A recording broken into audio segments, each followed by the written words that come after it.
Before we launch our next presentation, I want to take just a minute to thank the Moore Center and the Hopkins staff and volunteers who worked so hard to make today a success.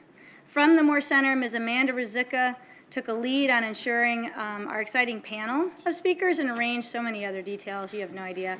Ms. Stephanie Neal is our Center Communications Associate, and she's responsible for our beautifully designed handouts and brochures, among other things.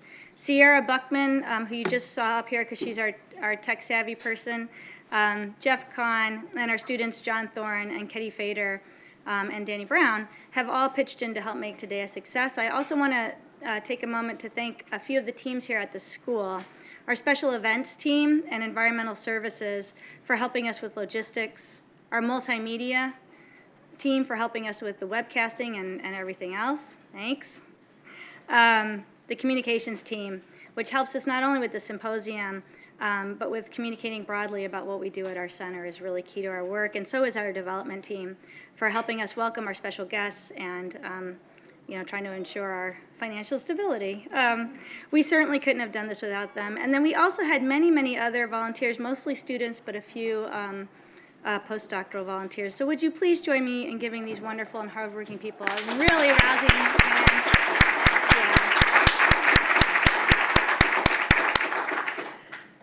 Yeah. As I mentioned this morning, we introduced student poster presentations and actually a small competition, and I just want to thank everyone. We had 12 posters submitted, and I had the opportunity to look at them all, as I hope many of you did. They were beautiful. They were just really, yeah, thank you. And we have, of course, phenomenal students here, but we also had students submit from other excellent institutions, and so we're just so pleased that we were able to reach out beyond Hopkins for that. They were just fantastic. I want to remind the audience that for our next section, you have the opportunity to write down questions. We do not do an open mic, but we do ask if you're interested. You can write down questions, and then we'll have volunteers collecting those, and then one of my staff will read them to the panel when the panel is done. So we'll have a Q&A. And after the Q&A, we'll have a post-lunch break, our last break before we come back for our final presentations. How we communicate about child sexual abuse is absolutely critical and vital to whether or not the public and policymakers view child sexual abuse as preventable, as we've been promoting all day, and indeed as we promote at our center all the time, or continue to view it as inevitable, which is more or less where our policies are right now. Essential to changing this misperception are the efforts of writers and journalists in high-impact media, and it's therefore my pleasure to introduce our next speaker, Ms. Jennifer Bleyer. I'm going to say a little more about her, but I'm glad I'm on the right track. Ms. Bleyer is writer and the senior editor at Psychology Today. Her work has appeared in the New York Times, the Christian Science Monitor, Slate, which is my personal favorite online news organization, Salon, Cosmopolitan, City Pages, TheAtlantic.com, and elsewhere. She was the founding editor of Hebe magazine and has been an adjunct professor at the Arthur L. Carter Journalism Institute at New York University. Ms. Bleyer's work has covered many, many topics over the years, but it often circles back to the prevention of child sexual abuse. Over the past several years, she has written articles entitled, "Why Can't We Stop Pedophiles?" "Why Aren't We Doing More to Stop Child Pornography Before It Starts?" "Change of Heart, Patty Wetterling questions sex offender laws." Patty's been a strong victims advocate based on her own personal history, and now is a strong advocate of revising policy to make it more impactful. And then most recently, she wrote an article entitled "Sympathy for the Deviant" that appeared in Psychology Today. In each of these articles, Ms. Bleyer has pushed the journalistic envelope, delving far beyond the titillating aspects of a given case, and instead synthesizing information from experts, advocates, victims, offenders, and their family members to convey the harder truths about child sexual abuse, that not all offenders are monsters, and many could have been stopped long before they harmed a child, that not all pedophiles act out on their attractions to children, and that current policies may sometimes do more harm than good. Science does not truly advance until it enters the public realm, and it does so only with the efforts of writers like Ms. Bleyer. Please now join me in welcoming her to the podium.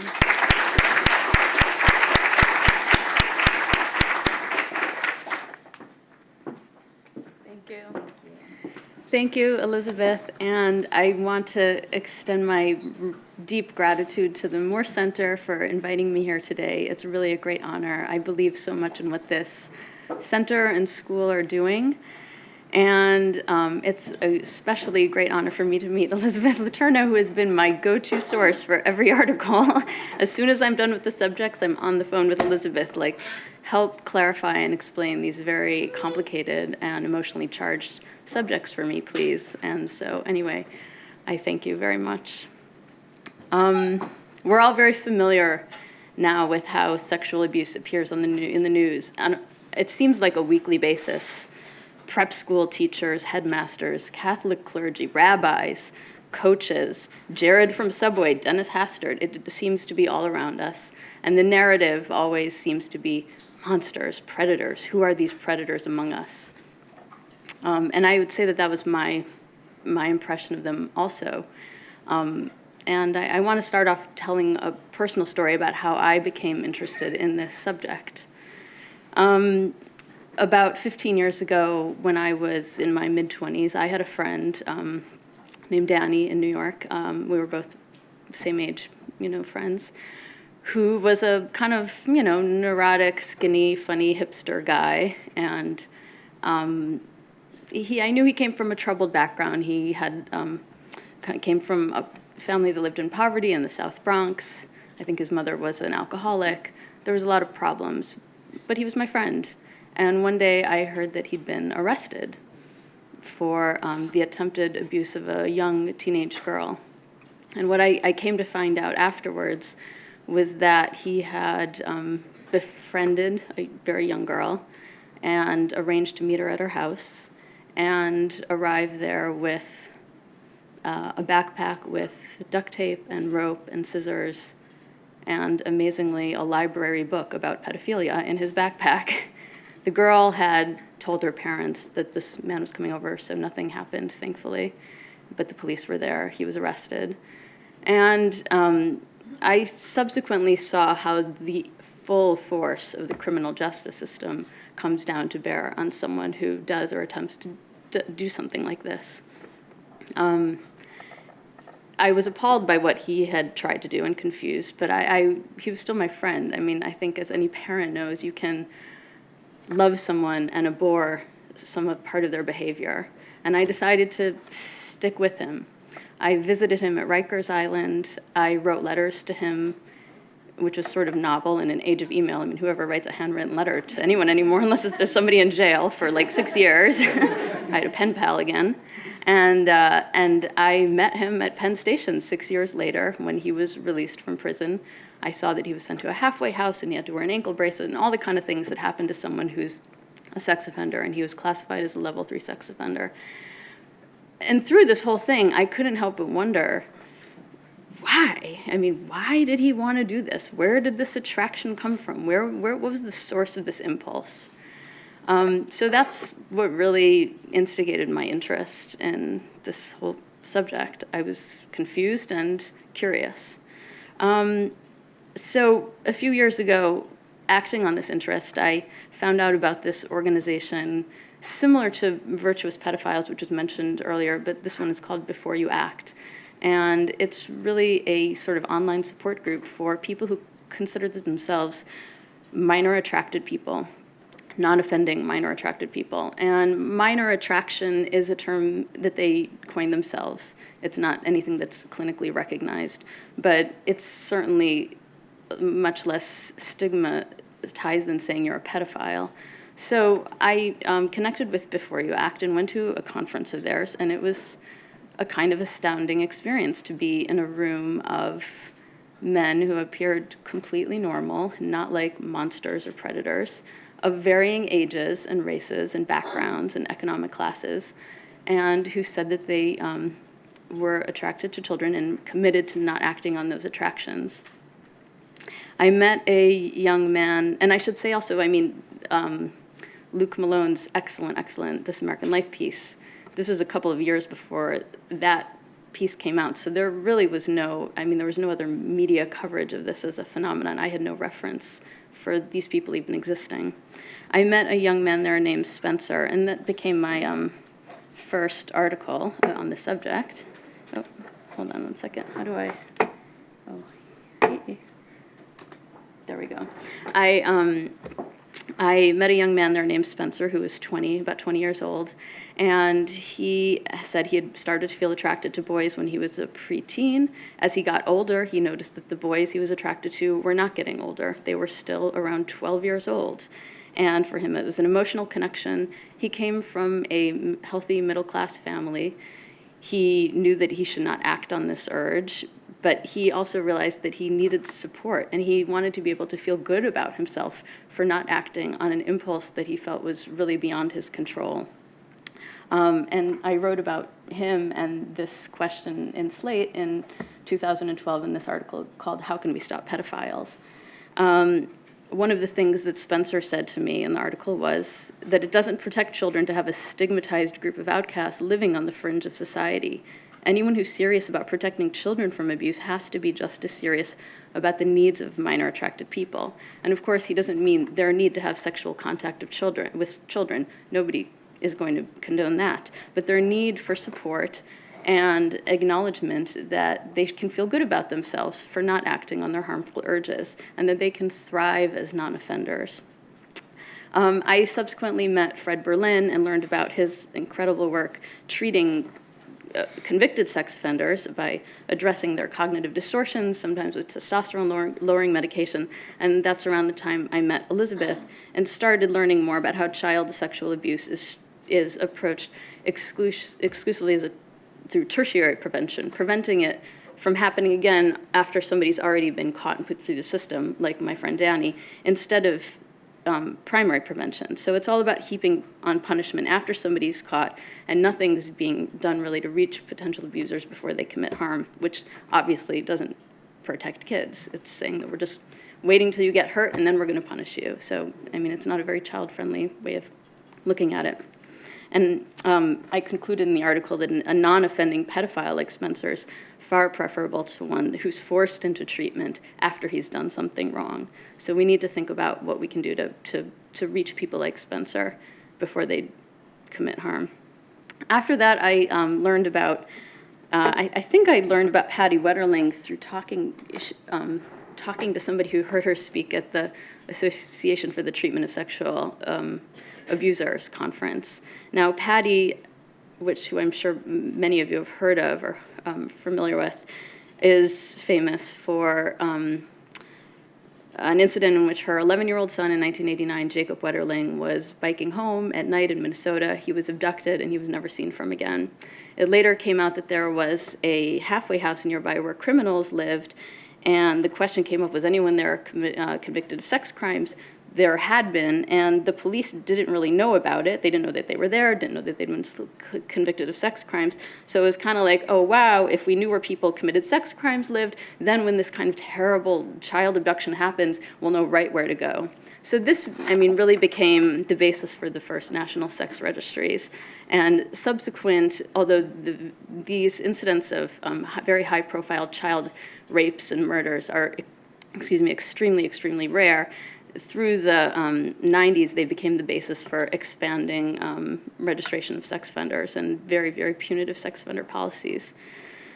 Patty, to her great credit, devoted her life to children's safety after this, and she became an advocate of registries and an advocate of all sorts of ways to protect children. But very interestingly, over the past 25 years, she also started to get a better sense of what child sexual abuse really is, which is that it's overwhelmingly not cases of stranger danger, somebody coming out as somebody did to abduct her son, but it's mostly, in the vast majority of cases, somebody very well known to a child's a close friend or family member. And that this stranger danger myth that was perpetuated in part by the preponderance of the registries lulls parents into a false sense of security. It makes them think sex offenders are those guys over there, so they don't see it when it's right under their noses. And as she's come to her own complex understanding of what sexual abuse really is, how it really happens, who are the people who are doing it. She's very quietly emerged, which I wrote about in this article, as an unlikely voice questioning sex offender laws, the very laws that she helped institute, and also demanding smarter ways to actually protect children before they get abused. So nowadays, in addition, and she's still a very vocal advocate for child protection and child safety, but she's also advocating for how can we treat convicted offenders differently, and what can we say about primary prevention. And I just want to play a little clip of an interview she gave after my article came out with a radio show. Ooh. I'm not getting this. Oh, I see. Oh, wait. That's not it. Sorry. Oh, is the cursor on here? Yeah, it was on here somewhere, I thought. Oh, man, I thought I saw it. Oh, yeah, there it is. I'm going to be very careful. Yeah. Coax it. I just think it's nice to hear her voice, because she's They so... read the story or think they're going to get the wrong impression just by the headline. Well, I was very nervous. You know that when you do an article like this, typically the person who writes the article doesn't get to write the headlines. Yep, absolutely. That is So it's a little frustrating Yeah. sometimes because I think it's more sensational. I was very apprehensive about writing the article because I told her she did a good job of capturing my thoughts, but I do not want to appear sympathetic to sexually motivated crimes. I'm just as angry and upset over them as anybody. But I've researched this for 23 years, as you know, Yep. and I think, with my job, when you do something for a certain length of time, they make you evaluate. Is it working? What's working? What should we change? What needs to be different? And these laws really haven't been evaluated in the 20-some years that they've been in effect. And I think when they are looked at, like Human Rights Watch looked at some of them are they have not reduced sexual violence. And there's a couple things I want to say, though. Yeah, absolutely. Many of the stories that she quotes in the article about what aren't working did not happen in Minnesota. I think Minnesota is doing a lot right with our laws. We've handled it. I think that here we understood the intent of the laws. Registry is a great law enforcement tool, and I want law enforcement to have every tool they possibly need. Some of the challenge comes with the notification of communities, and I also think we've done that very well in Minnesota. We sort out when we host those meetings, and the messaging is all very solid, not just for the offender that's getting out, but for everybody so that they know how to protect themselves and their children. So I wanted to say that straight out. The department where she talks a bit about prevention, so I don't lose too much of my time. And harsher and more punitive, and it hasn't reduced it. When are we going to look at prevention? When are we going to stop growing people who think that it's okay to sexually assault another person? And that's where I spend pretty much 100% of my energy. I think we need both. So You think people are going to be surprised when they read this story or think they're going to get the wrong impression?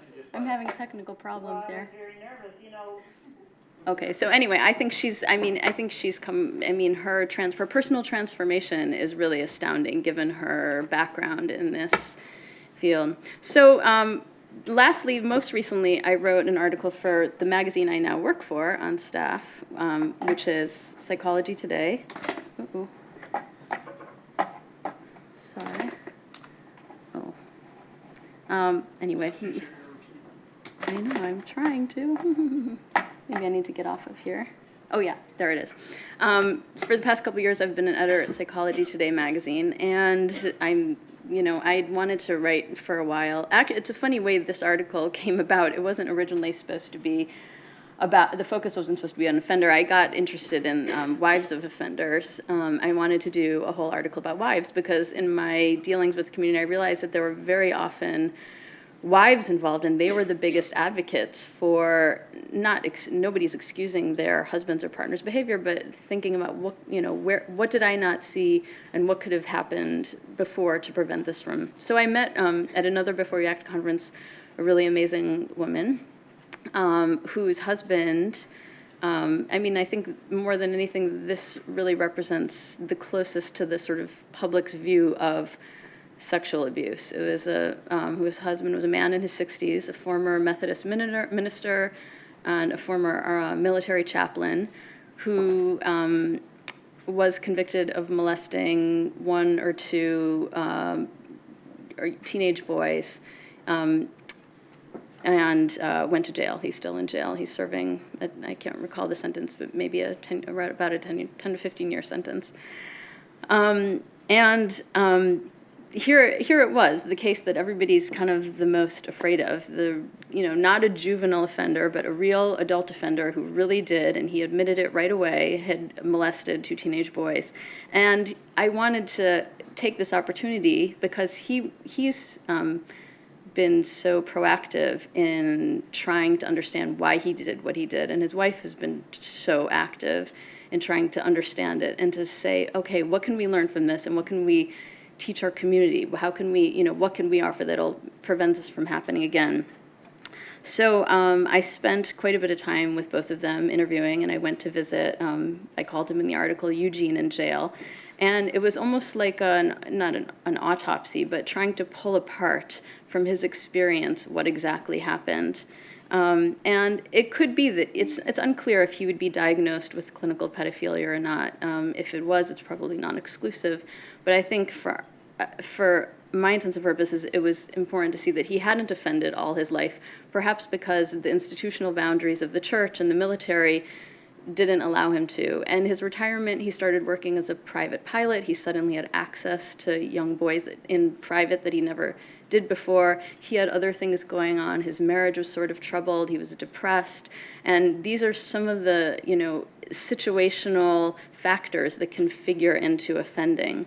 What Eugene told me, and I quote from him now, was, "It was progressive. It went from skinny dipping to sleeping nude to embracing and searching for a full-blown relationship.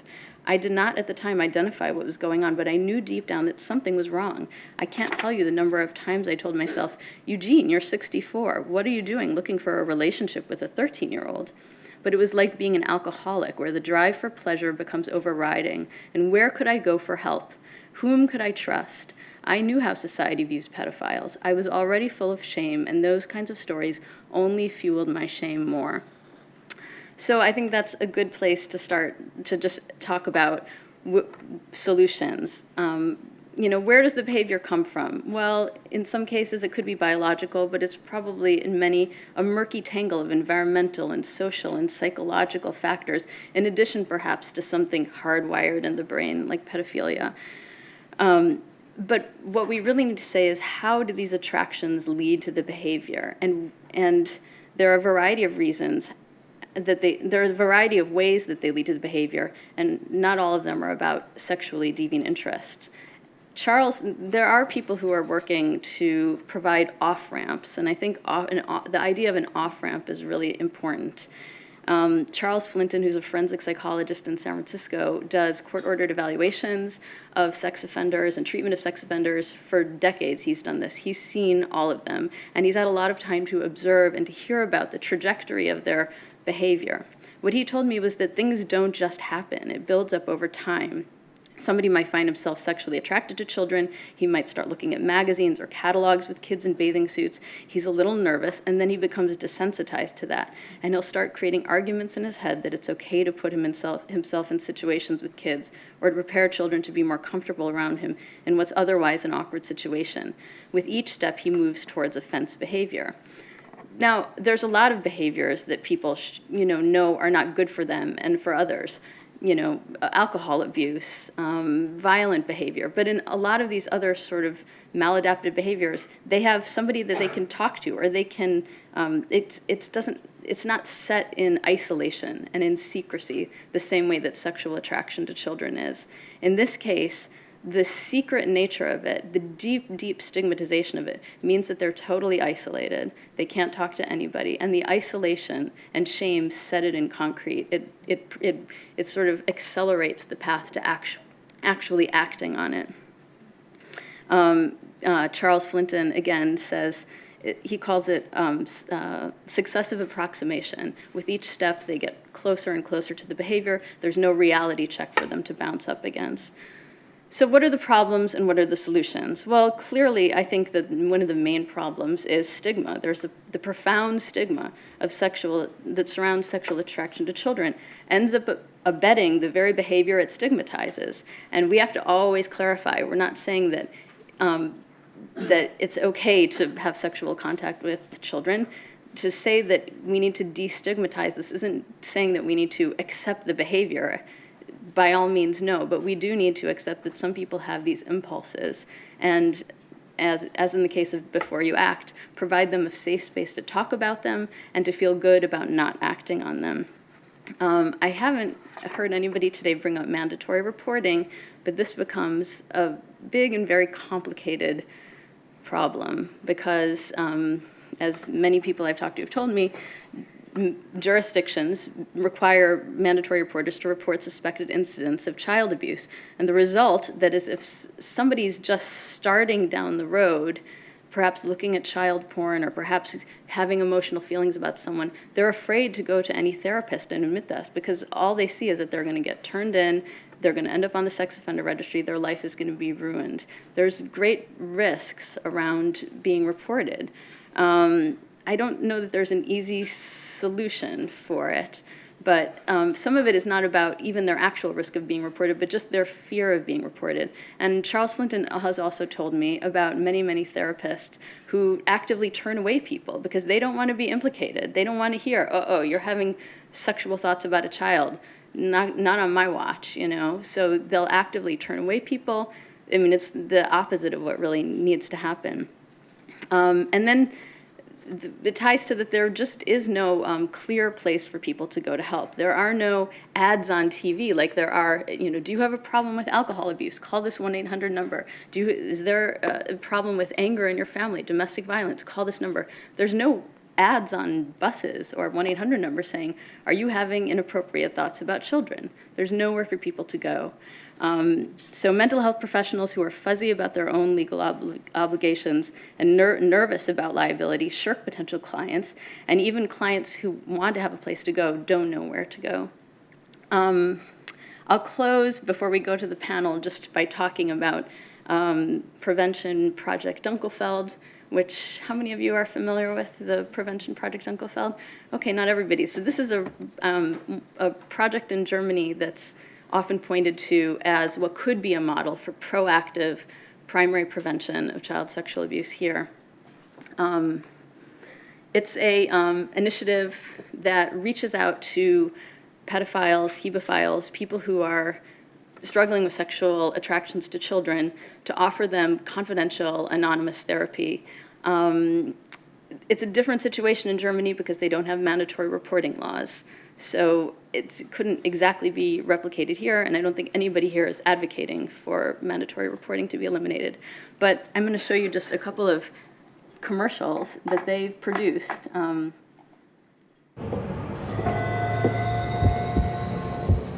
Nächster Halt, Hauptbahnhof Nord.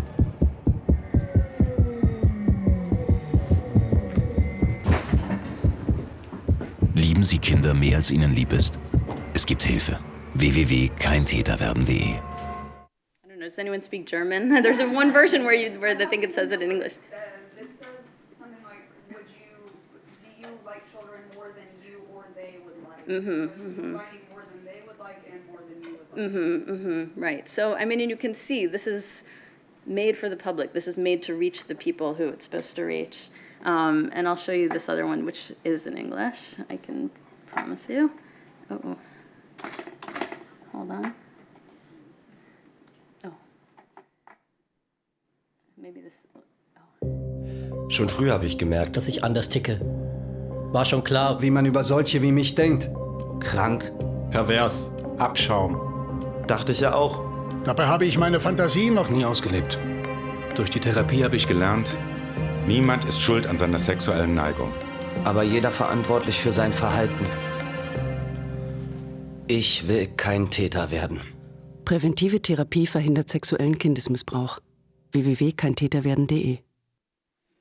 So, I mean, I think these spots are very effective, and I'd like to close just by saying what I've learned through my journalistic work on this and what I hope to continue to do in reporting on these issues is to find ways for people to talk more openly about the fact that people have these sexual urges, whatever their origin, promote initiatives like what Charles Flinton is now doing in San Francisco. He is doing something like this. It's called the Blue Rock Institute, which is trying to reach potential offenders before they offend with proactive therapy, even in compliance with mandatory reporting rules, of course, with the Moore Center, with Virtuous Pedophiles, with Before You Act.